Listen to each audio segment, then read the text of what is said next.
will attempt to send a reminder out to the whole group.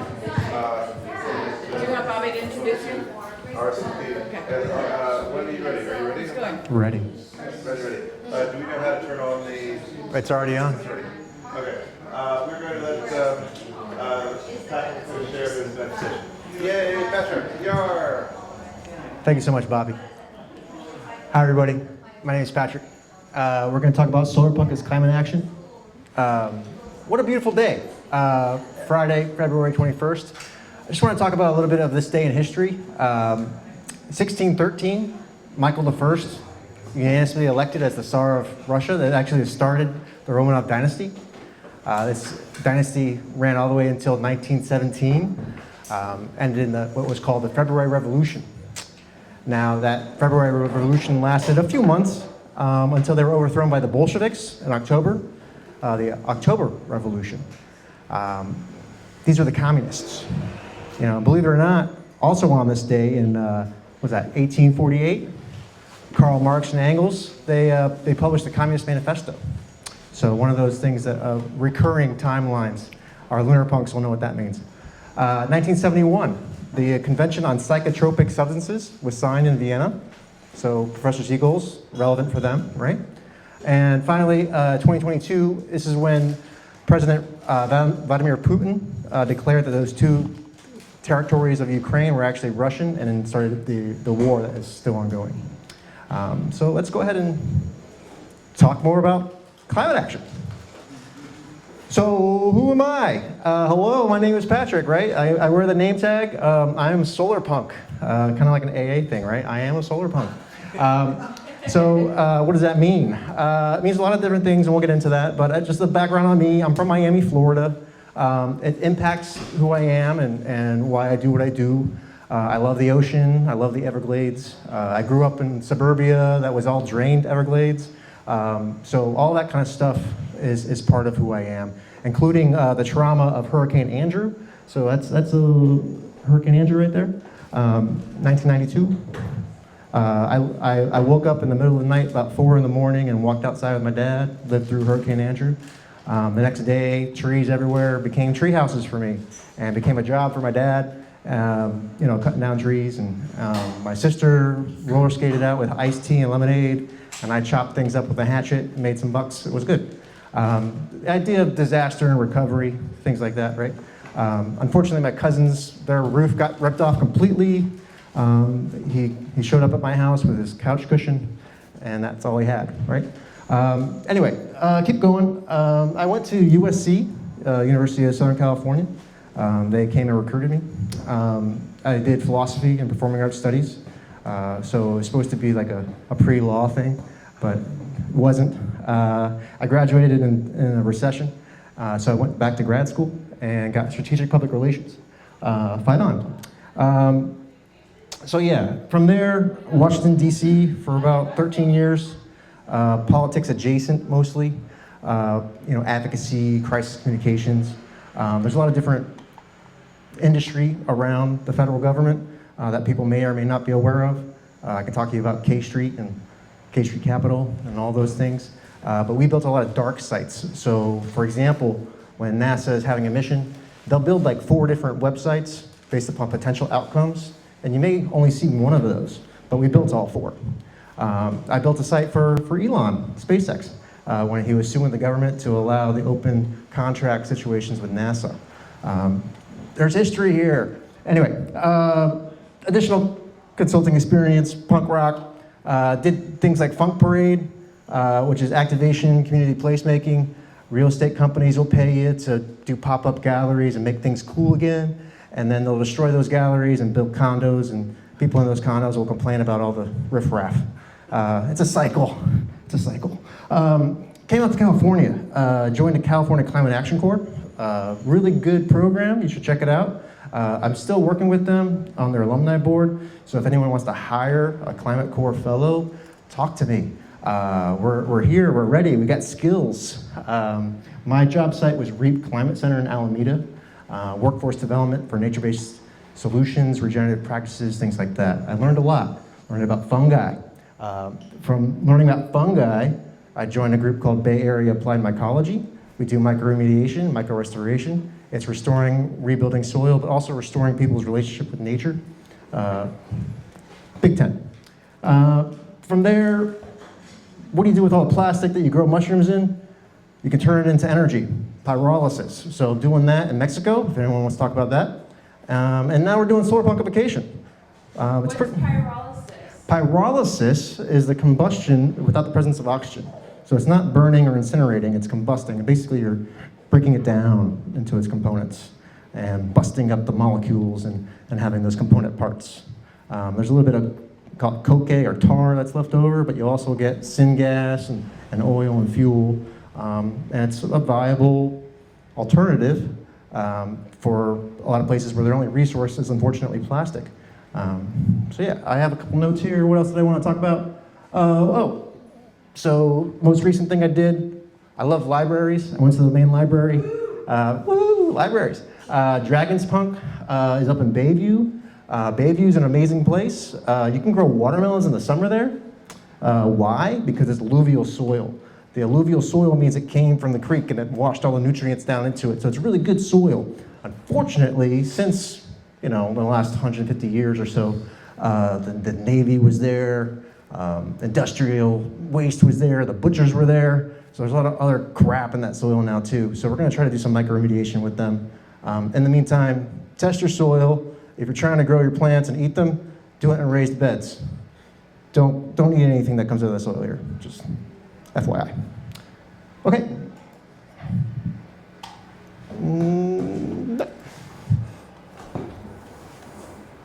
There we go. Solarpunkification. All right. Welcome, everybody. So this is an exhibition by a radical group of systems change people, put on by CrowdDoing and my man, Bobby Fishkin. Woohoo! Number one question I've got is, what's Solarpunk? Anybody got an idea what Solarpunk is? I'll answer. Speculative futures, imagination, hope, things like that. It's also a lot of different things as far as the literature, blogs, culture, right? You can see movies about it, you can see some films about it. There's a Super Bowl commercial that was about it. I'm not going to show any of those. Wait. May I ask? Yes. What would you say is a good cultural representation, like just one or two examples of Solarpunk? Did you see Furiosa? No. So Furiosa is a story of the Mad Max saga, The Green Place. They show a little snippet of it, and then it's destroyed by the diesel punks. So a good example of it. Another one was, I have here the Miyazaki films. They can be considered solarpunk both stylistically and narratively. The Nausicaa Valley of the Wind is probably the most pertinent one. You gotta watch it. But it's more than an aesthetic, it's an ideology. And it's politics, it's a way of being. And it questions, can kindness and compassion be an act of revolution? And I say yes. Anyway, I mentioned everything here. The other thing I want to mention, the exhibition is going to be ongoing into Leipzig, Germany, a place called The Garage with Tom Watson. Pretty cool. Check out one of our other talks that we have on that. We have all these recorded. Thank you so much, Pete. All right. Don't need that anymore. So we have a lot of art here. I want to make sure that people don't realize we're not just here. This is just a box. This is just a platform for doing lots of different things. And, solarpunk art can be really big things too. It can be sculpture, it can be experiences, it can be theater. We wanted to do a play in here. We just didn't have time because theater is hard. A lot of things are hard. Theater is really hard. You have to write a script, you have to study your lines, But these are really cool examples of what I call solarpunk art. This is biochar phoenix. So the idea of rising from the ashes. Biochar is a way of sequestering carbon, building soil. And this is a plastic sculpture that's probably 20 meters tall that was outside of a summit in Kenya with the UN Foundation. They were trying to do a treaty about plastic. They haven't actually been able to solve that problem, and a couple cops since then, but there's big things out there. Art is more than just, things on the wall. So what are we doing here? What would you say you're doing here? Right? I realize that I'm a geriatric millennial, they call it. So I use GIFs to communicate, and I reference old movies. This is Office Space. Yeah, 90s. Anyway. So I have some highlights of some of our art. I wanted to point out things like Stacy. She did an amazing florist science workshop with plant-based medicine, lemon balm teas. Day Sanchez, Solarpunk generation. So her posters are up over here. Their whole prompt was trying to put people back into Solarpunk. You'll see these pictures of green cities and solar panels and windmills, and it was like, where's the people? So I love that one. Right beneath that is a flat version of what is actually supposed to be an immersive virtual reality experience. So you'll be plopped into the middle of the ocean, and you ask that ocean some questions, and the ocean will respond. It's pretty cool. Pretty cool. So is there a link to that? There is a link. There's QR codes. There's QR codes all over this place. So we have a lot of information, and we're going to talk about that more in just a second. What else? Peter Layden, he was one of our opening speakers. You may know him from Wired. 30 years ago, he wrote The Long Boom, and we boomed. And now he's writing about what's the next 30 years going to be. Is it the Great Progression? What we know is it's, controversial. And it was pretty exciting. We had a great weekend full of speakers. We have a couple speakers here. So stay tuned later today. We have Dan Miller, a man of compassion and mirth. We have Brother Peace, Brother Mikhail, Steve D'Angelo coming back. We have Stacy, I think, coming back again. It's going to be really fun. And tomorrow, Warm Data Labs, 4 o'clock. So please join us for that. Okay? So, Solarpunkification.art. It's more than a gallery, it's a website, it's a way of being.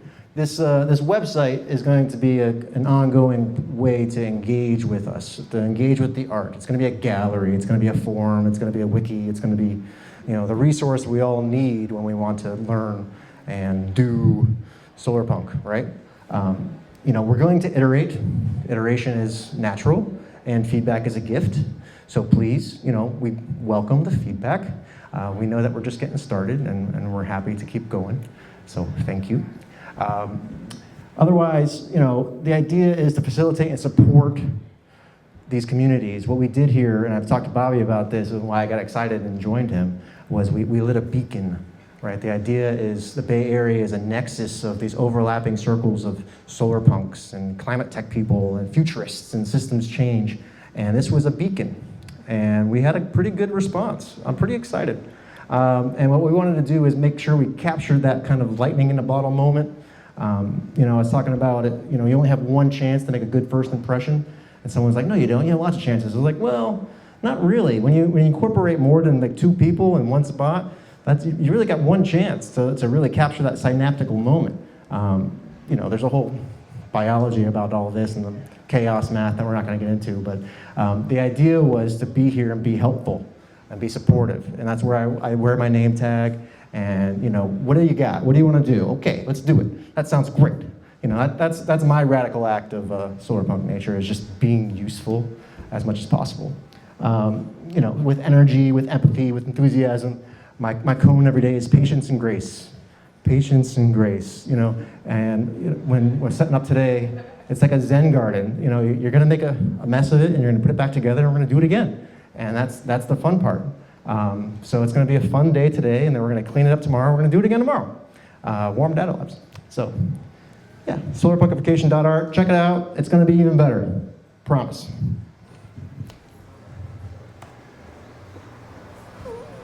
So, my idea generally is speculative futures, hope, right? Solarpunk is supposed to be hope.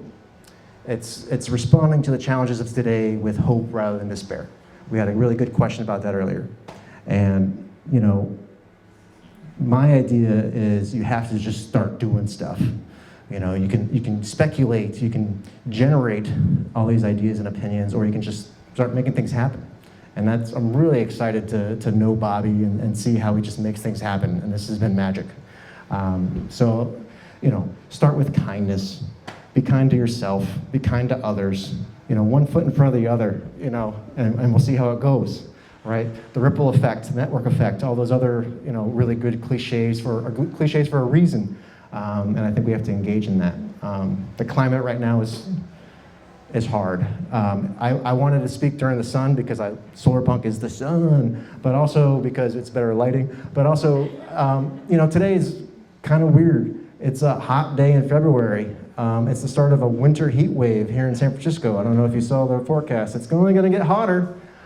So yeah, it's gorgeous and people are out and about, but you know, we got to think about the outcomes here, the climate weirding that we're going through. It's a little weird to be this hot and sunny in San Francisco right now.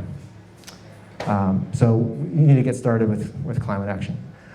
So just to bring us into the theme today, I was requested to make sure I make it relevant.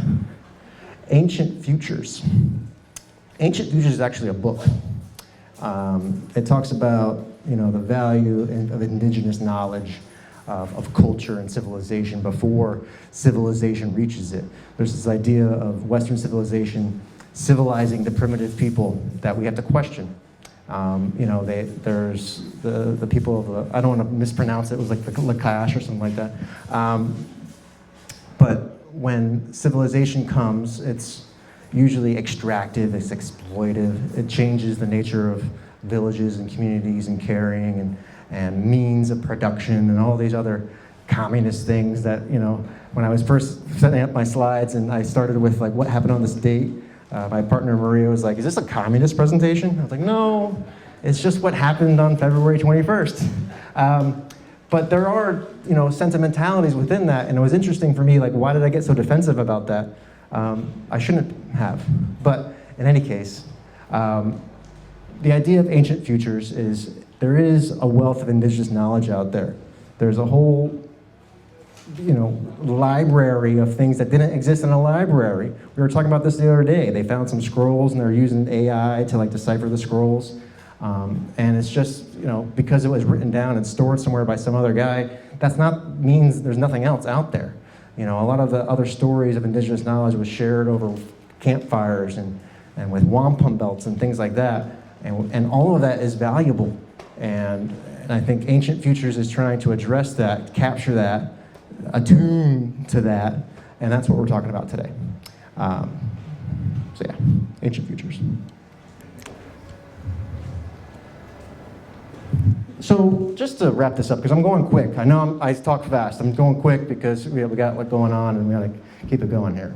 Solarpunk is climate action. Just trust me, it is. Do it. But also how, right? So self-reliance and mutual aid, that's part of it.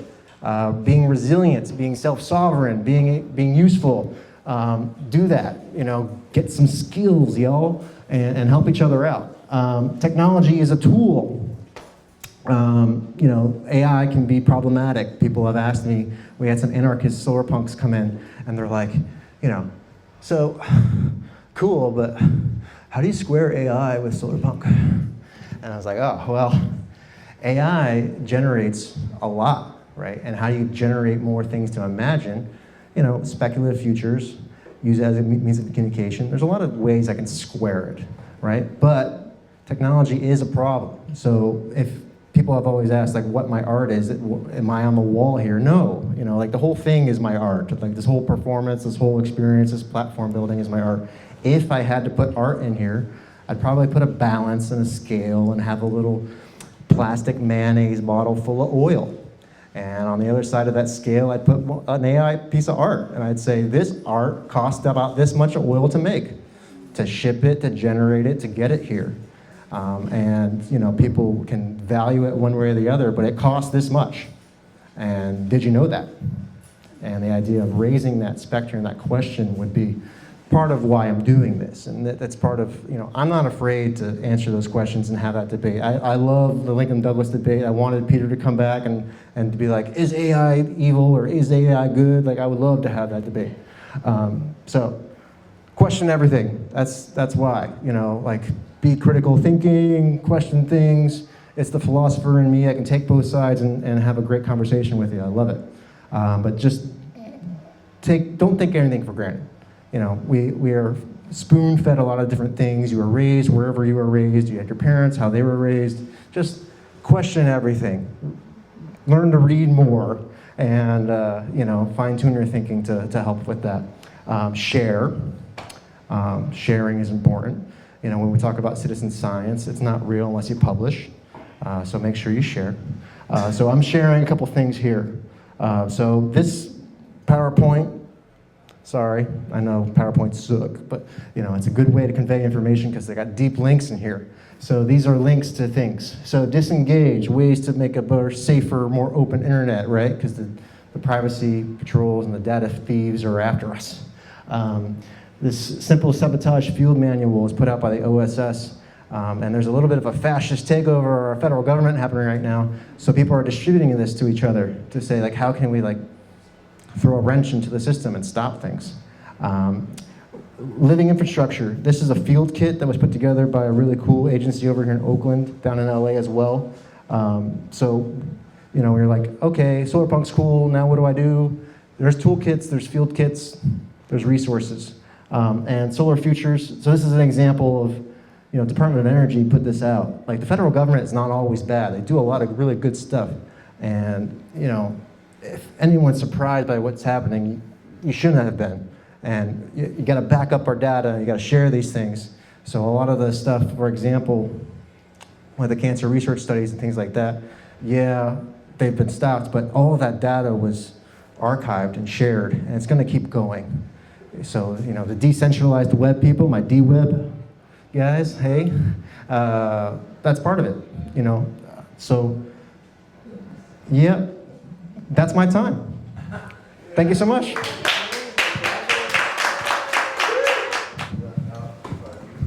Thanks for the presentation. I did have a question. You had mentioned looking at all the art and then, but really encapsulating all of it as feeling like this is all sort of your art. Like just thinking of this whole production and everything. If you had like unlimited resources, how big would you go? I mean, how small would you go? I'm very curious to know, like, if we weren't in this box, where would you take it?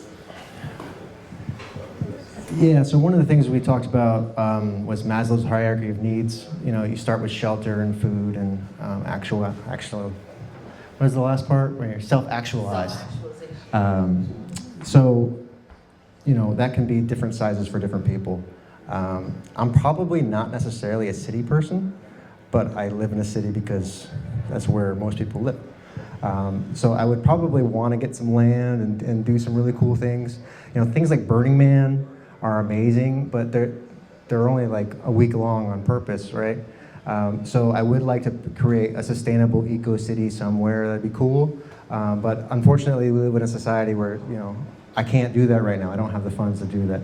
So my art, I guess, would be, I don't want to limit it to storytelling. That's kind of why I did the fellowship. Previously, doing communications and PR and advocacy was like, somebody should do something about this. And I was like, well, I'm time to do something about it. So I think being what you need for other people. I'm good with kids. People are always like, wow, you're so good with kids. Do you have kids? Like, I don't have any kids. I'm a good uncle, though. The way to be good with kids is be the person that you needed when you were a kid. Be the good neighbor. Be the supporter. So I know it's like a softball answer to a hard question, but I'm trying, and I got to figure out a way to make some money out of all this as well, because unfortunately, must acquire tokens to pay for food is still part of our society, and that's why I'm in the city. But if I could do anything, it would be like, having my own island that has some really great windmills and a boat, and a really good bar. Like that'd be sweet. That'd be sweet. Patrick, what about place? Isn't that something you're involved in here? Place, so Place is a host for East Bay Permaculture Guild. Okay. Place is an acronym. I don't know what the Place acronym stands for, sorry. But it's a really cool tiny home community that has community gardens and a makerspace and a kitchen. In San Francisco? It's actually in Berkeley, Okay. across the bay. But they have a kiln, which is one of their differentiators. You can do really cool pottery and fire it, which you should, because ceramics are nature-based objects. You don't need to use plastic for everything. So yeah, Place is cool. Anything else? Any other questions? Yeah. You were going off on some like local, I don't mean like, Yeah. you were going off on some like local organizations before. Can you have a list of them? Can you go back to them, like the call to action, where to get involved? Yeah, so we're gonna have that on the website. As far as getting involved, the way where I come from, I did Climate Action Corps. I mentioned them. It's run through the California Volunteers Fund, Office of the Governor. There's a bigger organization called the CCC, California Conservation Corps. Both of them are really good because they give you a living wage.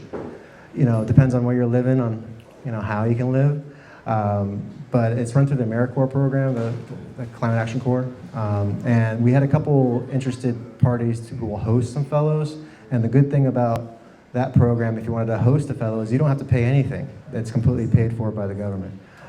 There was a plan to make it go national as the American Climate Corps. Our cohort was actually inaugurated as the first class, but with the outcome of the election, we're going to also be the last class of the American Climate Corps. It was all bought and paid for by Inflation Reduction Act, but we'll see what happens. We'll see what happens. Otherwise, mycology world, there's Bay Area Applied Mycology that I joined. There's a number of mycology groups. Seagull's next door is friends with some of them.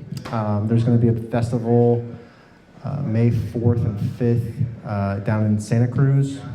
Actually, it's May 3rd and May 4th this year. It's the weekend. Where there will be a whole jamboree of always myco communities if you're interested in the myco stuff. From there, depends on where you want to go. I like City Lights Bookstore as a place to engage with a lot of these different ideas. When I was going over there looking at I asked them, I'm like, so what's Solarpunk? And they had no idea. But if you go down to their bookshelves, I can tell you what Solarpunk is, because it's on their bookshelves. It's commodity ethics, it's materialism, it's green politics. Like they have the categories, they have the taxonomy there. So we'll have a better list that on the website soon. Anybody else? All right, thank you so much.